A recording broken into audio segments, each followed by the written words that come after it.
The Art of War by Sun Tzu. Chapter 1. Laying Plans. 1. Sun Tzu said, "The art of war is of vital importance to the state." 2. It is a matter of life and death, a road either to safety or to ruin. Hence it is a subject of inquiry which can on no account be neglected. 3. The art of war, then, is governed by 5 constant factors, to be taken into account in one's deliberations when seeking to determine the conditions obtaining in the field. 4. These are the moral law, heaven, earth, the commander, and method and discipline. 5 and 6. The moral law causes the people to be in complete accord with the ruler, so that they will follow him regardless of their lives, undismayed by any danger. 7. Heaven signifies night and day, cold and heat, times and seasons. 8. Earth comprises distances, great and small, danger and security, open ground and narrow passes, the chances of life and death. 9. The commander stands for the virtues of wisdom, sincerity, benevolence, courage, and strictness. 10. By method and discipline are to be understood the marshalling of the army in its proper subdivisions, the gradations of rank among the officers, the maintenance of roads by which supplies may reach the army, and the control of military expenditure. 11. These 5 heads should be familiar to every general. He who knows them will be victorious. He who knows them not will fail. 12. Therefore, in your deliberations, when seeking to determine the military conditions, let them be made the basis of a comparison, in this wise. 13. 1. Which of the 2 sovereigns is imbued with the moral law? 2. Which of the 2 generals has most ability? 3. With whom lie the advantages derived from heaven and earth? 4. On which side is discipline most rigorously enforced? 5. Which army is stronger? 6. On which side are officers and men more highly trained? 7. In which army is there the greater constancy, both in reward and punishment? 14. By means of these 7 considerations, I can forecast victory or defeat. 15. The general that hearkens to my counsel and acts upon it will conquer. Let such a one be retained in command. The general that hearkens not to my counsel, nor acts upon it, will suffer defeat. Let such a one be dismissed. 16. While having the profit of my counsel, avail yourself also of any helpful circumstances over and beyond the ordinary rules. 17. According as circumstances are favorable, one should modify one's plans. 18. All warfare is based on deception. 19. Hence, when able to attack, we must seem unable. When using our forces, we must seem inactive. When we are near, we must make the enemy believe we are far away.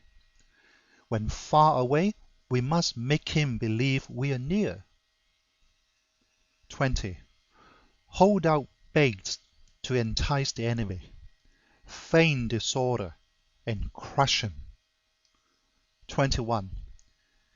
If he is secure at all points, be prepared for him. If he is in superior strength, evade him. 22. If your opponent is of choleric temper, seek to irritate him. Pretend to be weak, that he may grow arrogant. 23. If he is taking his ease, give him no rest. If his forces are united, separate them. 24. Attack him where he is unprepared. Appear where you are not expected. 25. These military devices, leading to victory, must not be divulged beforehand. 26. Now the general who wins a battle makes many calculations in his temple ere the battle is fought. The general who loses a battle makes but few calculations beforehand. Thus do many calculations lead to victory, and few calculations to defeat. How much more no calculation at all? It is by attention to this point that I can foresee who is likely to win or lose. The Art of War by Sun Tzu, Chapter 2, Waging War. 1. Sun Tzu said, in the operations of war, where there are in the field 1,000 swift chariots, as many heavy chariots, and 100,000 mail-clad soldiers, with provisions enough to carry them 1,000 li, the expenditure at home and at the front, including entertainment of guests, small. Chapter 3, Attack by Stratagem. 1.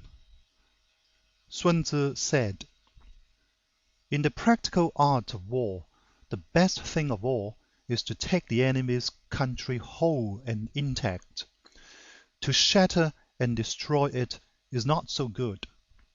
So, too, it is better to recapture an army entire than to destroy it. To capture a regiment, a detachment, or a company entire than to destroy them. 2. Hence to fight and conquer in all your battles is not supreme excellence. Supreme excellence consists in breaking the enemy's resistance without fighting. 3. Thus, the highest form of generalship is to balk the enemy's plans. The next best is to prevent the junction of the enemy's forces. The next, in order, is to attack the enemy's army in the field.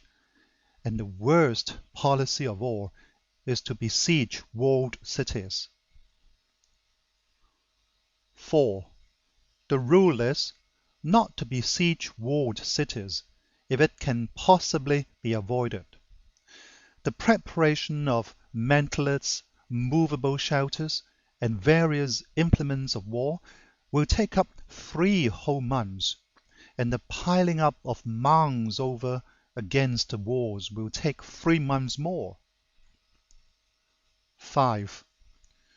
The general, unable to control his irritation, will launch his men to the assault like swarming ants, with the result that 1/3 of his men are slain, while the town still remains untaken. Such are the disastrous effects of a siege. 6. Therefore, the skillful leader subdues the enemy's troops without any fighting. He captures their cities without laying siege to them. He overthrows the kingdom without lengthy operations in the field. 7. With his forces intact, he will dispute the mastery of the empire, and thus, without losing a man, his triumph will be complete. This is the method of attacking by stratagem. 8. It is the rule in war, if our forces are 10 to the enemy's 1, to surround him; if 5 to 1, to attack him; if twice as numerous, to divide our enemy into 2. 9. If equally matched, we can offer battle; if slightly inferior in numbers, we can avoid the enemy; if quite unequal in every way, we can flee from him. 10. Hence, though an obstinate fight may be made by a small force, in the end it must be captured by the larger force. 11. Now the general is the bulwark of the state. If the bulwark is complete at all points, the state will be strong. If the bulwark is defective, the state will be weak. 12. There are 3 ways in which a ruler can bring misfortune upon his army. 13. 1. By commanding the army to advance or to retreat, being ignorant of the fact that it cannot obey. This is called hobbling the army. 14. 2. By attempting to govern an army in the same way as he administers a kingdom, being ignorant of the conditions which obtain in an army. This causes restlessness in the soldiers' minds. 15. 3. By employing the officers of his army without discrimination, through ignorance of the military principle of adaptation to circumstances. This shakes the confidence of the soldiers. 16. But when the army is restless and distrustful, trouble is sure to come from the other feudal princes. This is simply bringing anarchy into the army and flinging victory away. 17. Thus, we may know that there are 5 essentials for victory. 1. He will win who knows when to fight and when not to fight. 2. He will win who knows how to handle both superior and inferior forces. 3. He will win whose army is animated by the same spirit throughout all its ranks. 4. He will win who, prepared himself, waits to take the enemy unprepared. 5. He will win who has military capacity and is not interfered with by the sovereign. 18. Hence the saying, if you know the enemy and know yourself, you need not fear the result of 100 battles. If you know yourself but not the enemy, for every victory gained you will also suffer a defeat. If you know neither the enemy nor yourself, you will succumb in every battle. Chapter 4.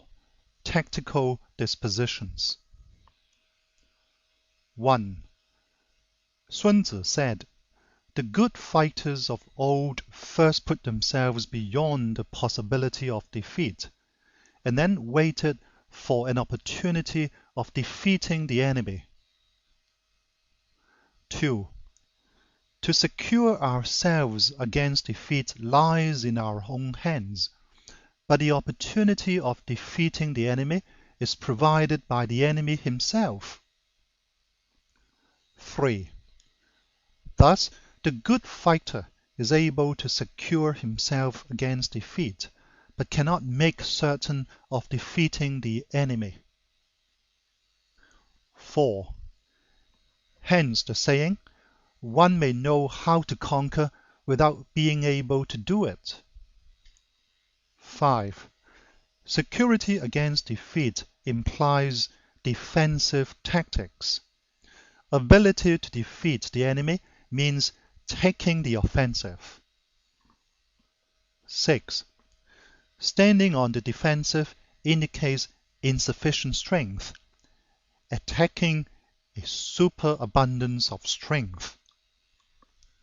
7. The general who is skilled in defense hides in the most secret recesses of the earth. He who is skilled in attack flashes forth from the topmost heights of heaven.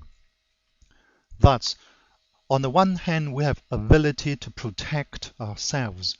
On the other, a victory that is complete. 8. To see victory only when it is within the ken of the common herd is not the acme of excellence. 9. Neither is it the acme of excellence if you fight and conquer and the whole empire says, "Well done." 10. To lift an autumn hair is no sign of great strength. To see the sun and moon is no sign of sharp sight. To hear the noise of thunder is no sign of a quick ear. 11.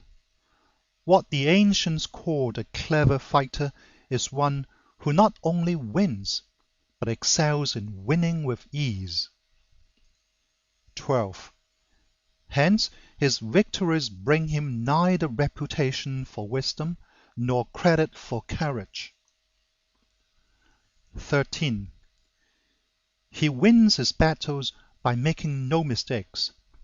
Making no mistakes is what establishes the certainty of victory, for it means conquering an enemy that is already defeated. 14. Hence, the skillful fighter puts himself into a position which makes defeat impossible, and does not miss the moment for defeating the enemy. 15. Thus, it is that in war the victorious strategist only seeks battle after the victory has been won, whereas he who is destined to defeat first fights and afterwards looks for victory. 16. The consummate leader cultivates the moral law and strictly adheres to method and discipline. Thus, it is in his power to control success. 17. In respect of military method, we have, firstly, measurement, secondly, estimation of quantity, thirdly, calculation, fourthly, balancing of chances, fifthly, victory. 18. Measurement owes its existence to earth, estimation of quantity to measurement, calculation to estimation of quantity, balancing of chances to calculation, and victory to balancing of chances. 19. A victorious army opposed to a routed one is as a pound's weight placed in the scale against a single grain. 20. The onrush of a conquering force is like the bursting of pent-up waters into a chasm 1,000 fathoms deep.